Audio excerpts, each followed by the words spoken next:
Hello and welcome back to Brickin It, and today we're going to start a brand new MOC series where we make some builds that can be stored away like this and displayed like this. So here, as you can see, we have Weasley's Wizard Wheezes. This is the first of 4 units for a Diagon Alley in a Moment set. I call it that because obviously they're stored inside the covers of the Hogwarts Moments books, and the books are actually a part of the build. They're there to help hold it all up. So, why am I doing Hogwarts, or rather Diagon Alley, in a book? Well, as you know, part of the story of this channel is that I don't have a huge amount of space to store things. Don't have a great deal of room to display them either, so I always need everything to be using the minimum amount of space possible for maximum impact. And as far back as, well, the beginning of this channel, I was actually experimenting with the idea of using the Moments book covers for things other than the classrooms that they came as. And I made a first draft of Weasley Wizard Wheezes and ways to store and deploy it, which I will show you shortly. Well, a long time ago. But I didn't take any photographs of it, and I started to doubt the ability to actually make it, so I destroyed it. And when I got a bit more into things earlier in probably late June, early July, I decided I was going to start building an entire Diagon Alley that would fit in Hogwarts Moments book covers. So I'm going to start taking this apart into its major elements. Now all of this has to store away. Now this is not entirely like the Hogwarts Moments sets, in that those sets store as a book, and all you need to do is open them up and fold out a few pieces, and there you have your classrooms. So this is slightly different in that it's just purely stored away in the books. Now to a degree, this is quite nice, because it means every time I want to display my Diagon Alley, I'll get a little building experience putting these together from their component parts. But it does mean, because we're squishing everything into the size of these books, which is usually 4 studs across, and these ones, you can see, I've needed to extend to 6 studs wide. We're going to lose a lot of the detail. So this is very much a broad stroke sketch of the various buildings that make up the Diagon Alley official release set. So we're going to be covering all these elements of the build as we go through.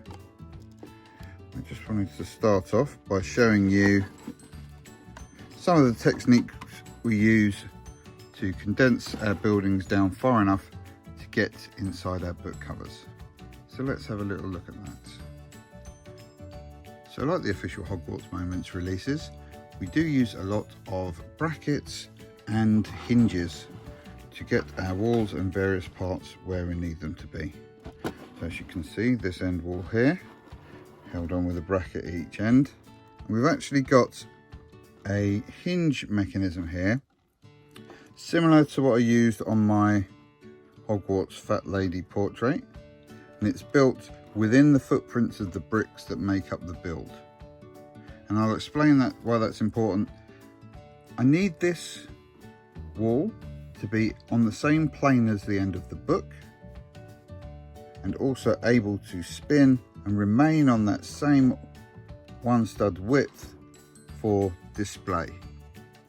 As you can see from this part here, this wall, whenever you hinge, you're not actually moving within the footprint. The axis of the hinge is here, just at the far corner, so you're never gonna, that's not going to come around at 90 degrees and be in line with those bricks. So you're always going to be slightly off the original axis of your build.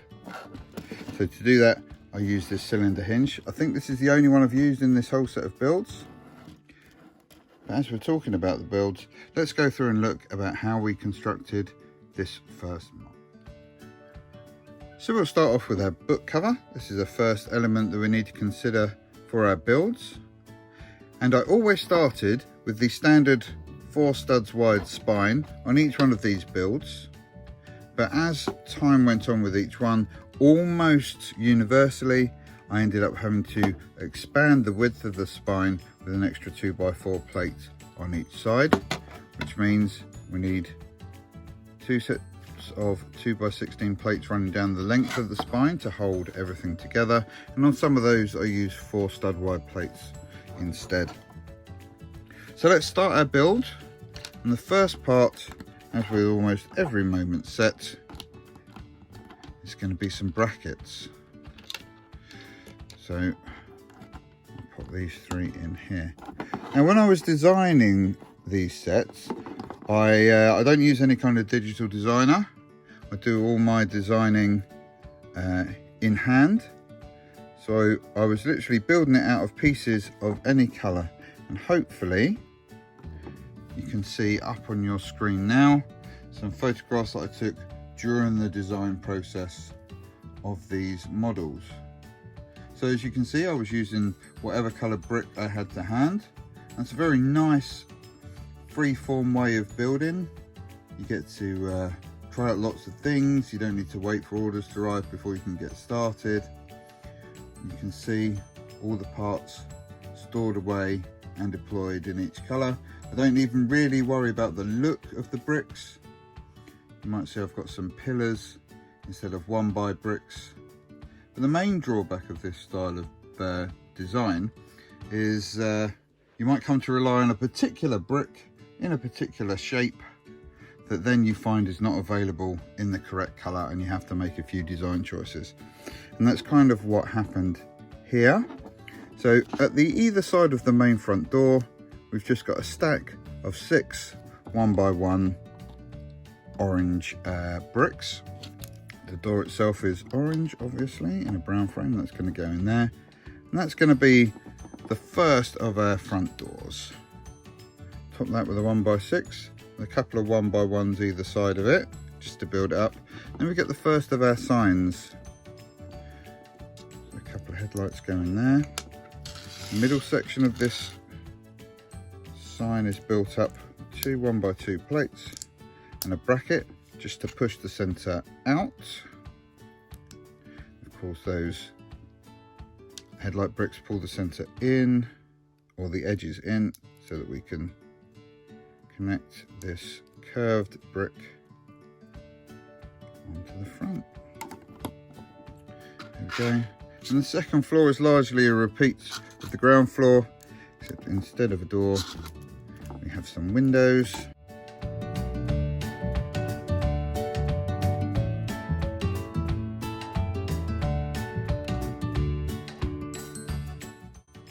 Now I tried to use wherever possible bricks and pieces that were actually available as part of the Diagon Alley set, because I wanted this to be a set that you could get entirely from bricks and pieces from the Pick-a-Brick on Lego site, purely because although I could definitely have done this cheaper by ordering from Bricklink or another brick supplier site, I wanted to be able to limit all of the shipping costs. I knew that would be crippling if I had to order from multiple different vendors over different times.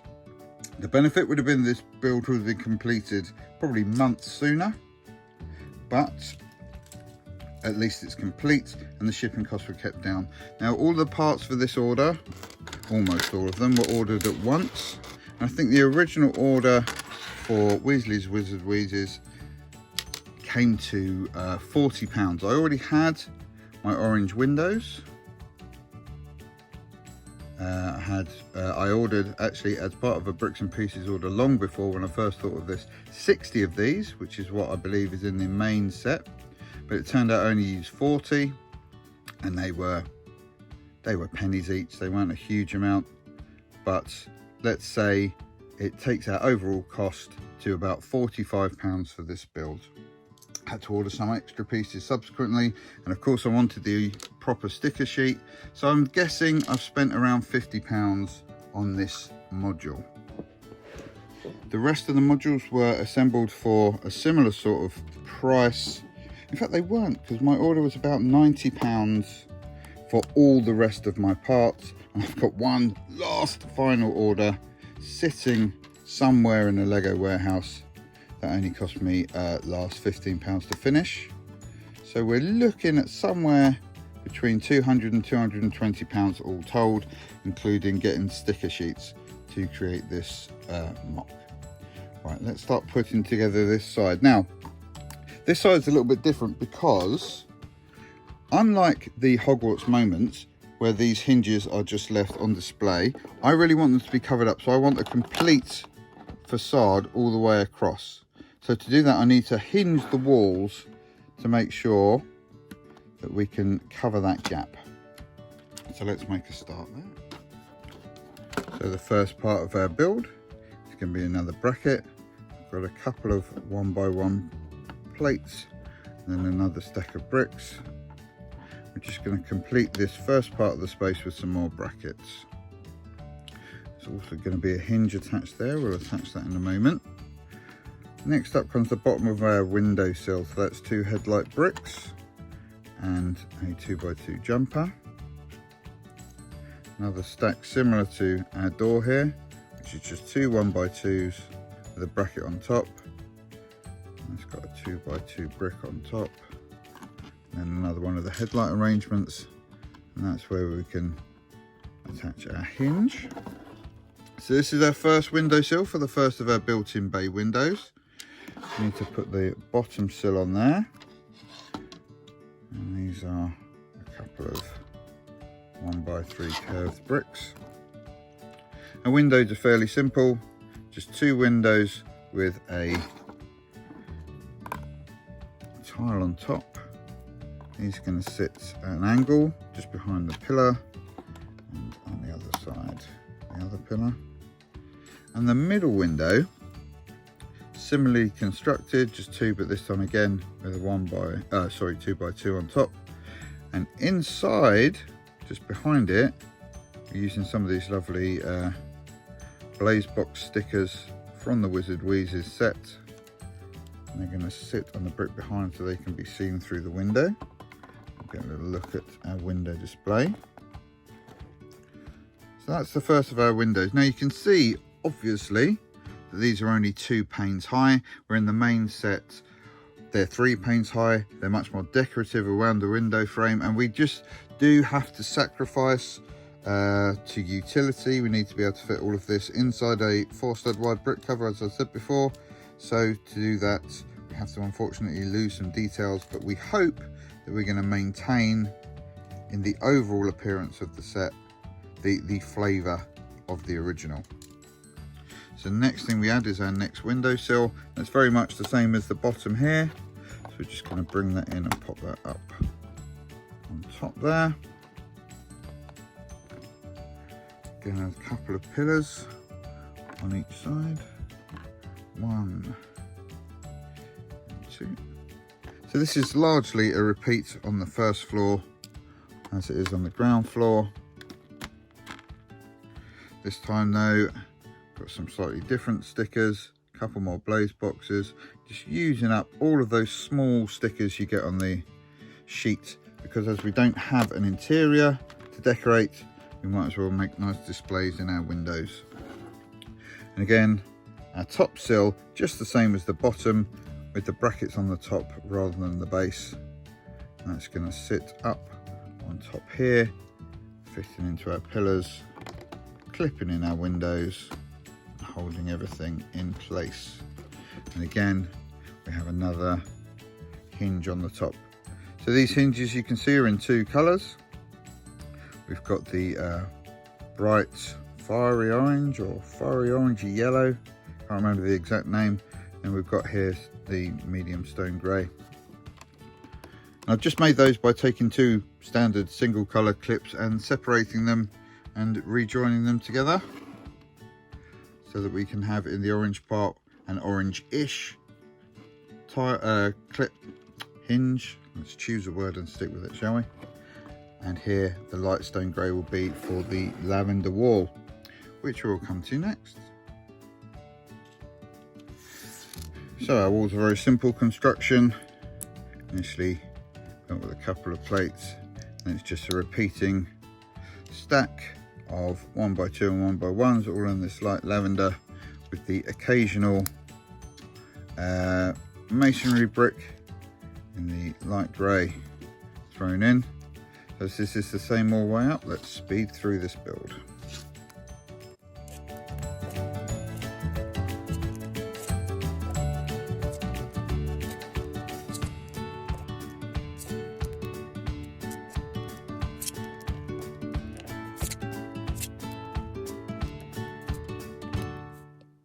There we go. So that put together, as you can see, we have some darker 1x's at the top and bottom.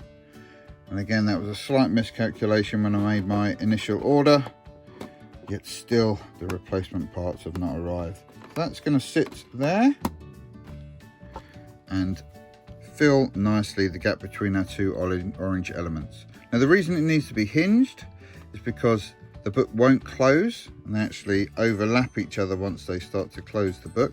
So we need this piece to be able to hinge into place, and that will actually hold the whole thing rigid without anything else on top, although we do have more bricks across the top later. So that's the hinged piece of wall, and that you can see just sits, see if we can get an angle on that, there we go, against the edge of the window sills on that side, and when the book closes it just traps it against the window ledge on this side, and that will hold it at the angle that it needs to be stored in. Now I never said the storage options for this were pretty, they really aren't, because we need to go the full depth of the book, actually get some colourful studs poking out the top, and we do not get a nice book shaped edge. But as I'm building these for me, although you're very welcome to attempt to build them yourself, I don't need to see the tops of my books because the shelf they're stored on is very high up, so I'll only ever see the spines without seeing the tops of the books, so I don't care. So that's the first half of our build, and now let's move on to our last straight wall before we tackle the bay window. So here are our parts and pieces for the next part of the build. It's a fairly flimsy bit of building, would definitely not pass standards in a normal production Lego set, but luckily my standards are far lower. So here we are. So we just start with a 1x2 and a 1x1 plate, and this is just to even up the base because we're going to be starting off our construction with a thin bracket in here. Now we need to use only one of these 1 wide brackets, because if it's too wide, although that provides much better clutch power on the back, which I so dearly wish I had during this build, it does impede the movement of the piece during use. We've just got a few stacks of bricks with bars inside just to give a bit more rigidity. And that's topped by one of these round-ended bricks. Unfortunately, this is where we start running into a lack of availability of parts in colours. We don't have one of these in orange, or if we do, they're a piece of myth and legend, and I couldn't find one to use, so we have to start compromising on our colour choices. On top of the door, we've got another one of these constructions for our signage. Just made the same way with a couple of headlights, 1x2 plate and the bracket on top, allowing us to plug on our sign. Another stack of cylinders with another one of these round-ended bricks on the top so we can pop our windows. This is just a little construction of plates, due to the height requirements or the height limits set by our construction. We couldn't just use a brick, so we've got our platelets in there, and let's all just secure this here. And again, one more of these brackets on the top. So I've got that one in light grey, and that's fine because that mimics the light grey here in our lavender walls. Let's just have a quick readjust and show you this being installed. So for installation, just plug in the cylinders and plug in the bracket, And there we have our spinning wall. It's a bit flimsy, you can see the wobble there. We can't attach the bottom because of conflicts with the edge of the bricks and making that rotate within the space that we've got available. And also because these are 1x brackets, they just love to ping off. And as this gets older and the clutch power is reduced, I have a feeling I'm going to be replacing those brackets fairly frequently. Not that this gets a lot of movement, but it does need to move just to receive or achieve the correct angle for making our side wall. So there we have our front and side entrances. All fairly plain and standard, but we're hoping to give it a bit more pizzazz when we add our bay window.